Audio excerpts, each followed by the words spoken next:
আজকে আমি যে রেসিপিটা নিয়ে চলে এসেছি তোমাদের সামনে, এটা একটা সাধারণ রেসিপি কিন্তু খুবই জনপ্রিয় আর দারুণ টেস্টি একটা রেসিপি। এইটার নাম হচ্ছে থেঁচা। হ্যাঁ, আমরা যেটাকে বলি থেঁতো করে খাওয়া, সেইটাকেই আবার বলা হয় থেঁচা। তো আদা, রসুন, পেঁয়াজ আর নিয়েছি কাঁচা লঙ্কা, ধনেপাতা। শুকনো খোলার মধ্যে আদা, রসুন, পেঁয়াজ নিয়েছি আর কাঁচা লঙ্কাগুলো দিয়ে দিলাম। একসঙ্গে সব কিছু খুব ভালো করে ভেজে নেব। তারপরে সামান্য একটু সাদা তেল দিয়ে দিলেই হবে। যদি প্রথমেও দিয়ে দিতে চাও দিতে পারো, অসুবিধা নেই। এখানে দিয়ে দিলাম বেশ অনেকটা ছাড়ানো বাদাম, চীনা বাদাম আগে থেকে ভেজে রেখে দিয়েছিলাম। দিলাম অল্প একটু তেল আর 1 চামচ জিরে দিয়ে খুব ভালো করে ভেজে নিলাম। তোমরা চাইলে রেসিপিটা সম্পূর্ণ সাদা তেলেও করতে পারো। আর ভাজাটা হয়েই গেছে, বেশি কিন্তু ভাজার দরকার নেই। এই রকম করে ভাজলেই হয়ে যাবে। সমস্ত কালারগুলো চেঞ্জ হয়ে গেছে, দেখতেই পাচ্ছ। এবারে আমি এগুলো নামিয়ে নেব আর হামালদস্তির মধ্যে থেঁতো করে নেব আর বা ছেঁচে নেবো আর কি। এটা বড় হামালদস্তি হলে ভালো হতো, আমার হামালদস্তিটা অনেকটাই ছোট, সেই জন্য আমি 2-3 বারে এটাকে থেঁতো করে নিয়েছি। চলো এবারে দিয়ে দিচ্ছি হামালদস্তির মধ্যে। আর খুব সাবধানে এটাকে আস্তে আস্তে, যেহেতু জায়গাটা ছোট, খুব তাড়াতাড়ি করে করলেও কাজটা হবে না। তোমাদের যদি বড় হামালদস্তি থাকে তার মধ্যে একসঙ্গেই সব কিছু করে নিতে পারো বা শিলপাটায়ও বেটে নিতে পারো, অসুবিধা নেই। অনেকে মিক্সিতেও করে নিচ্ছে, তাতেও কোনো অসুবিধা নেই। কিন্তু যেহেতু থেঁচা, সেহেতু একটু থেঁতো করেই খেতে হবে। মিক্সিতে দিলে একদম গুঁড়ো হয়ে যাবে, তাহলে কিন্তু মিহি হয়ে গেলে খেতে কিন্তু ভালো লাগবে না। ছিপড়ে ছিপড়ে ভাবটা থাকার প্রয়োজন আছে। দেখতেই পাচ্ছ কীরকম হয়েছে। এইভাবেই সমস্তগুলো আস্তে আস্তে আমি বেটে নেব। আবার ওইটা হয়ে যাওয়ার পরে বাকিটা আবার দিয়ে দিচ্ছি। এইভাবেই সুন্দর করে থেঁতো করে নিতে হবে। ধনেপাতাটা একটু বেশি পরিমাণে নিলে খুবই ভালো হয়। নমস্কার বন্ধুরা, শ্রাবণীর পাকঘরে সবাইকে স্বাগত জানাই। আশা করি তোমরা সবাই খুব ভালো আছো, আমিও ভালো আছি। আজকে যে আমি এই থেঁতো করে রেসিপিটা বানাচ্ছি, এই রেসিপিটা দিয়ে সবাই কীরকম খেতে ভালোবাসো আমি জানি না, কিন্তু অনেকেই কিন্তু খুবই ভালোবাসেন এই থেঁচা রেসিপিটা।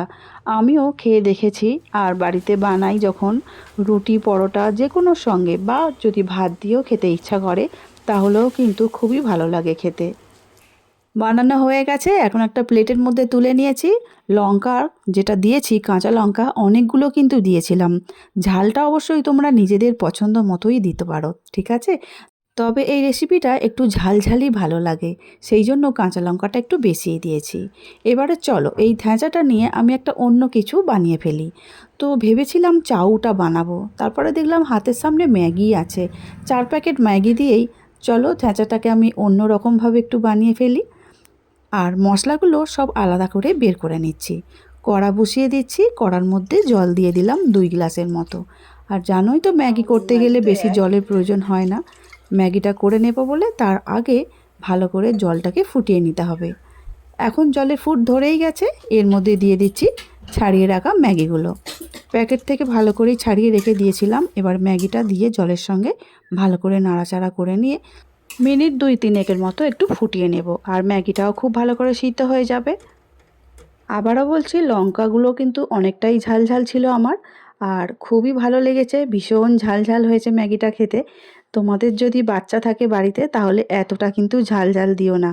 তবে আমার মতো যারা থেঁচা খেতে ভালোবাসে তারা কিন্তু একটু ঝাল ঝালই পছন্দ করবে, এটা আমার বিশ্বাস। আর যেহেতু বাদাম দেওয়া আছে না, বাদামের মিষ্টিটার জন্য কিন্তু খুবই ভালো লাগে খেতে। এবারে ম্যাগি খুব ভালো করে সিদ্ধ হয়ে গেছে, চলো জলটা এবারে ঝাড়িয়ে নিই। ম্যাগি থেকে জলটা ঝরতে থাকুক, ততক্ষণ কড়াটা আবারও বসিয়ে দিয়েছি। কড়ার মধ্যে সামান্য একটু তেল দেব, 2 চামচের মতো সর্ষের তেল এখানে দিয়ে দিলাম। তোমরা চাইলে এখানে সাদা তেলের ব্যবহার করতেই পারো। আমি যেহেতু থেঁচাটা বানানোর সময় সর্ষের তেলের করেছি, সেই জন্য এখানে আমি আর সাদা তেল দিলাম না।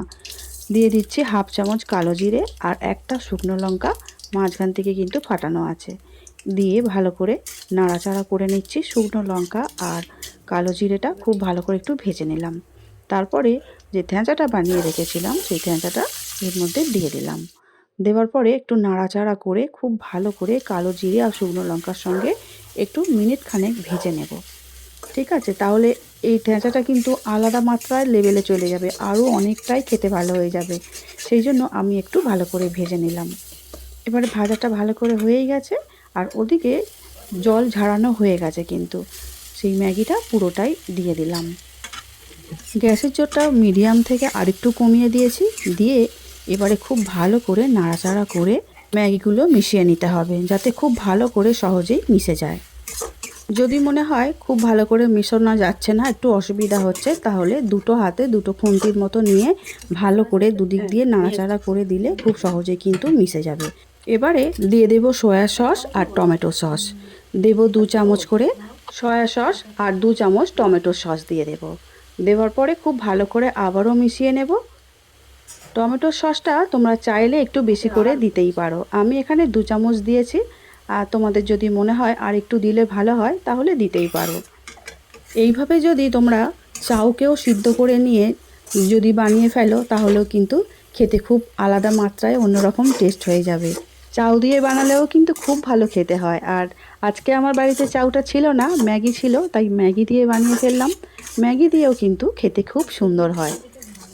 এইভাবে মিনিট 2-3 খুব ভালো করে নাড়াচাড়া করে একটু কড়ার মধ্যে ভেজে নেবারই মতো, যেমনভাবে সব জিনিস ভাজা হয় বা কষা হয় সেইভাবে কিন্তু একটু নাড়াচাড়া করে নিতে হবে।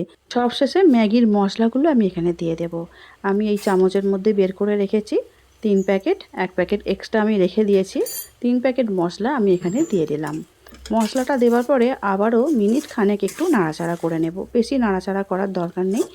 ব্যাস এইভাবে একটু নাড়াচাড়া করে নিলেই হয়ে যাবে আমাদের আজকে থ্যাচার ম্যাগি। মানে থ্যাচা দিয়ে যে ম্যাগি তৈরি হয় সেটা আমি আজকে রেসিপিটা করে দেখালাম। তোমাদের কেমন লেগেছে অবশ্যই আমাকে কমেন্ট করে জানাবে, আর যদি ভালো না লেগে থাকে অবশ্যই সেটাও কমেন্ট করে আমাকে জানাবে, কারণ আমি খেয়ে দেখেছি খুব ভালো লেগেছে খেতে, সেই জন্যই আমি তোমাদের সঙ্গে এটা শেয়ার করেছি। আমি আগে বলেছিলাম না যে নাড়াচাড়া করতে অসুবিধা হলে 2 হাতে দুটো খুন্তি নিয়ে একটু নাড়াচাড়া করে নিলে মশলাগুলো সব একে অপরের গায়ে লেগে যাবে আর খেতে খুব ভালো হবে। সেই জন্য আমি কিছুক্ষণ আমি একটু এরকম নাড়াচাড়া করে নিয়েছি। এবারে আমার কিন্তু রেডি হয়ে গেছে, আমি একটা প্লেটের মধ্যে তুলে নেব। ওই থ্যাচাটা কিন্তু আমি দুপুরবেলা বানিয়েছিলাম, আর সন্ধেবেলা ওইটা দিয়েই ম্যাগিটা বানিয়ে ফেললাম। সন্ধেবেলা বেশ সবাই মিলে জমিয়ে খাওয়া হলো, সবাই কিন্তু খেয়ে খুব ভালো বলেছে। আর ছোট ছোট বাচ্চা যারা ছিল ওই 7-8 বছরের মতো, তারা কিন্তু ঝাল লেগেছে কিন্তু খেতে ভালো হয়েছে এটা স্বীকার করেছে। তাহলে আজ আসছি, দেখা হবে অন্য দিন নতুন ভিডিও নিয়ে। সবাই খুব ভালো থাকবে, সুস্থ থাকবে। আমার ভিডিওটি দেখার জন্য অসংখ্য অসংখ্য ধন্যবাদ আমার সব বন্ধুদের।